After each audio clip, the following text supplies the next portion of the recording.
Hello everyone, welcome to Ashok academy banking and law. आप सभी viewer का बहुत बहुत स्वागत है। यहाँ पर आपको एक वैकेंसी और देखने को मिल रही है यूको बैंक में लॉ मैनेजर की। टोटल पोस्ट कितनी है? 13 है। मोड ऑफ एप्लीकेशन क्या होगा? ऑफलाइन होगा। ये टोटल कॉन्ट्रेक्चुअल बेस्ड जॉब है आपकी, जिसका टेन्योर होगा 3 ईयर। आगे इसको एक्सटेंड किया भी जा सकता है फर्दर पीरियड के लिए। यहाँ पर आपका एग्जाम और प्लस इंटरव्यू के माध्यम से या शॉर्टलिस्ट या इंटरव्यू के माध्यम से ये आपका सिलेक्शन किया जाएगा। यहाँ पर एक चीज़ आपको बतानी है कि ये रिक्रूटमेंट आपके लिए कितनी बेहतर है, कितनी सही है। क्या आने वाले फ्यूचर में आप चाहते हैं कि जो भी बैंक हैं वो इसी तरीके का रिक्रूटमेंट जो है निकालेंगे आपके लिए, और आपको इन पे इस तरीके से वर्क करना होगा। तो जो बच्चों के लिए इसमें एलिजिबल माना गया है, लॉ ऑफिसर स्केल 1 के बच्चों के लिए, या जो भी एज अ लॉ काम कर रहे हैं किसी भी गवर्नमेंट डिपार्टमेंट में या एनबीएफसीज में, उनके लिए रिक्रूटमेंट है। किसी भी एडवोकेट के लिए रिक्रूटमेंट नहीं है। तो आपके लिए कितना सही है, इसका कमेंट में अपना व्यू, अपना कमेंट, अपना सजेशन जरूर दीजिएगा। क्या आप चाहते हैं कि इन फ्यूचर ऐसे ही बैंक इसी पैटर्न पे अपनी रिक्रूटमेंट को निकालें, आउट करें? क्या आप ऐसा चाहते हैं या नहीं? आपका कमेंट जरूर इम्पोर्टेंट है, क्योंकि अगर तो इस तरह के जो रिक्रूटमेंट आप आने लगे हैं, ठीक है, तो इसमें आपका क्या सजेशन है, क्या सुझाव है, आपके क्या व्यू हैं, आपकी क्या ओपिनियन है? क्या आप चाहते हैं कि जो आने वाले बैंक हैं इसी तरीके से रिक्रूटमेंट निकालें? तो अपना जो है कमेंट है, अपना सुझाव ज़रूर दीजिएगा, अपना व्यू ज़रूर दीजिएगा इसमें कि ये वैकेंसी सही है या नहीं। आने वाले फ्यूचर में जो लॉ ऑफिसर की वैकेंसी बैंकों में आएगी, क्या इसी तरीके से आनी चाहिए या नहीं आनी चाहिए? तो इसमें अपना डिटेल आप सुझाव, अपना उत्तर, अपना सजेशन, आप कुछ भी यहाँ पर दे सकते हैं।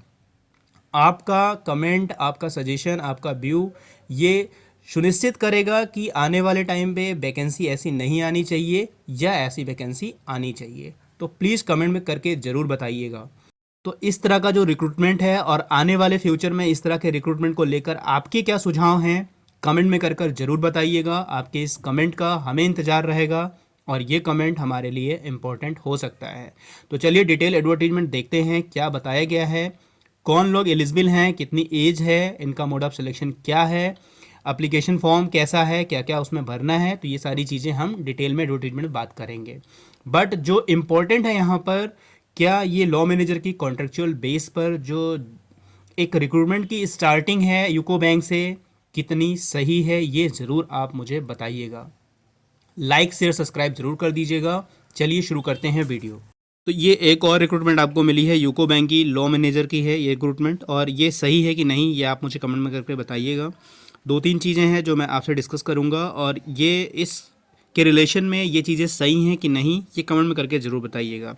तो कब से शुरू हो रहा है? तो ये 5/12 यानी 5 दिसंबर से आपको फॉर्म भरने का शुरू हो रहा है, और 27 दिसंबर तक आप इस फॉर्म को फिल कर सकते हैं, ठीक है। टोटल ये कॉन्ट्रेक्चुअल बेसिस पे पूरी जॉब है। जितने भी पोस्ट इसमें दिए गए हैं, इंक्लूडिंग लॉ मैनेजर के भी जो हैं, वो भी आपका टोटल कॉन्ट्रेक्चुअल बेसिस पे है। तो क्या क्या चीज़ें इन्होंने दे रखी हैं, क्या क्या चीज़ें नहीं दे रखी हैं, और ऐसी वैकेंसी का क्या कोई मीन्स है, कोई मतलब है, ये मुझे कमेंट में करके आप ज़रूर बताइएगा। तो यहाँ पर आपको डेट पता चल गई कि 5 दिसंबर से लेकर आप 27 दिसंबर तक इस फॉर्म को भर सकते हैं। टोटल ये कॉन्ट्रेक्चुअल बेसिस पे है, ठीक है। यहाँ पर शुरू हो जाता है जिस जिस पोस्टों का है ये देख लीजिए। तो हम सिर्फ चलेंगे सीधे लॉ मैनेजर वाले पोस्ट पर।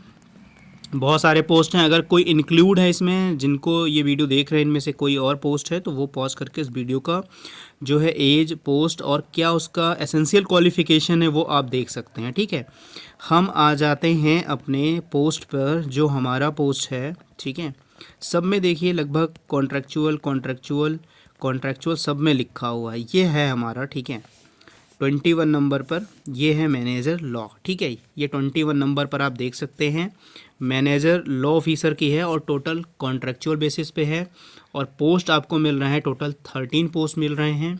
एज जो मिल रही है आपको 25 से 35 मिल रही है एज आपको। और यहाँ पर इन्होंने कहा कि full time 3 year bachelor degree होनी चाहिए लॉ में। आपका 3 ईयर की डिग्री होनी चाहिए या 5 ईयर की डिग्री होनी चाहिए, उनमें आपको 60% मार्क्स ज़रूर होना चाहिए, चाहे आप किसी नेशनल लॉ स्कूल से या किसी रिकॉग्नाइज यूनिवर्सिटी से आपने पास किया हो।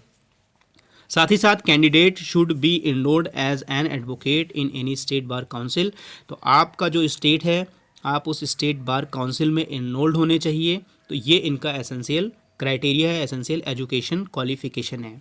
उसके बाद एक्सपीरियंस की अगर हम बात करते हैं तो मिनिमम 3 ईयर एक्सपीरियंस होना चाहिए as a law officer any bank, financial institution, central या स्टेट गवर्नमेंट डिपार्टमेंट या एनबीएफसी। अब आप यहाँ पर सोचिए, ये टोटल कॉन्ट्रेक्चुअल बेस पे जॉब है, ठीक है, आपकी लॉ मैनेजर की।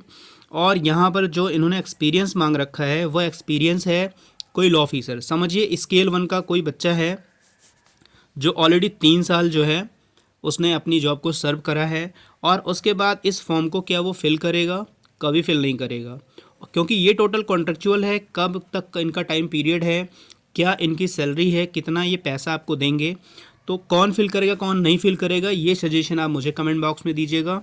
तो जितने भी लोग लॉ ऑफिसर एज अ काम कर रहे हैं, ठीक है, वो इस फॉर्म को भर सकते हैं। बाकी एडवोकेट इस फॉर्म को नहीं फिल कर सकते हैं, क्योंकि यहाँ पर एडवोकेट का कुछ भी नहीं बताया गया है, कुछ भी नहीं कहा गया है।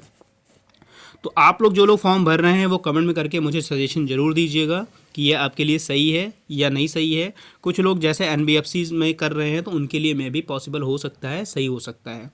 लेकिन अगर आपने 3 साल सर्व कर लिया है तो वहाँ पर आपके प्रमोशन के चांसेस ज़्यादा होंगे। यहाँ पर आप एक नई बिगनिंग करोगे, एक नई शुरुआत करोगे, और वो सारी चीज़ें आपके अकॉर्डिंग होंगी या नहीं होंगी ये पता नहीं चलेगा। बट इसका सजेशन आप लोग ज़रूर दीजिएगा। आगे इसके बारे में क्या इन्फॉर्मेशन है वो मैं आपसे शेयर करता हूँ। तो यहाँ पर जो आपका हो गया, ठीक है, पोस्ट हो गया, एजुकेशन क्वालिफिकेशन हो गया, एज हो गया, और क्या एक्सपीरियंस मांगा गया था ये हो गया है। आगे चलते हैं और क्या इंपॉर्टेंट है चीज़ें आपको देखने के लिए। तो यहाँ पर कैटेगरी वाइज पोस्ट बता दी गई है कि एससी कितनी है, एसटी कितनी है। तो यहाँ पर आप लोग वीडियो कॉच करके, ये 21 नंबर का है मैनेजर लॉ का, ठीक है, ये पूरा आप लोग देख लीजिएगा क्योंकि यहाँ बहुत ज़्यादा इंपॉर्टेंट नहीं है, ठीक है। यहाँ पर कैटेगरी रिजर्वेशन भी दिया गया है, एज वाला एज रिलैक्सेशन दिया गया है। तो एससी को कितनी छूट है, एसटी को, ओबीसी को कितनी छूट है, तो यहाँ पर पूरा बता दिया गया है। इन्होंने ये भी यहाँ पर लिखा है 1 2 3 चीज़ें, ये देख लीजिए।